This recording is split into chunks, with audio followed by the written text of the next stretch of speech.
I ordered 250,000 Chinese civilians to line up in 2 neat rows and shouted at them to give the Nazi salute to me, a German, until I was satisfied. But I wasn't doing this to humiliate the Chinese people. I was doing it to protect them. My name is John Rabe, and in 1937, I was running Siemens operations in Nanjing. That evening, during a company event, sudden bombing sent everyone into a panic. As my wife and I fled back to the factory, I saw desperate Chinese people crowded outside the gates, throwing their bodies against the cold iron doors. I ordered the security guards to open the gates. The ruthless Japanese military was bombing innocent civilians without mercy. It wasn't until I found a Nazi flag and had everyone take shelter beneath it that they stopped dropping bombs. We were temporarily safe, but within days, Japanese forces had completely occupied Nanjing. Bodies were scattered everywhere outside the factory. They hadn't even spared the children. That's when I decided to establish an international safety zone that the Japanese wouldn't dare violate. Everyone unanimously elected me to head the safety zone. What I hadn't expected was that the area designed for 100,000 people was instantly flooded with over 200,000 refugees.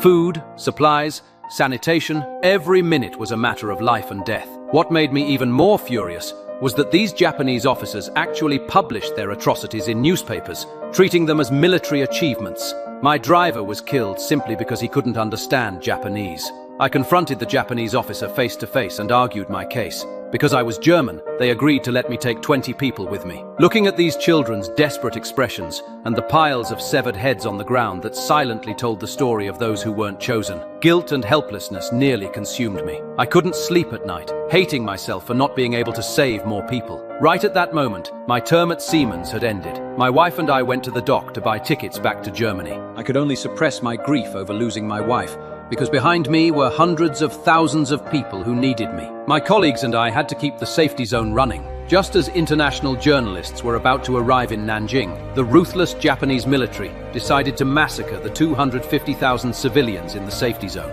These Chinese people spontaneously gathered at the safety zone entrance, using their own flesh and blood to form a human wall. Seeing the unity in the Chinese people's faces, I led the international committee members and resolutely walked out to stand at the front of the crowd, standing together with the Chinese people. Unexpectedly, the Japanese officer showed no emotion and ordered his troops to open fire again. Just as the massacre order was given, ship horns suddenly echoed from the river. The international press delegation had arrived. That Japanese officer, fearing international public pressure, hastily ordered his troops to withdraw.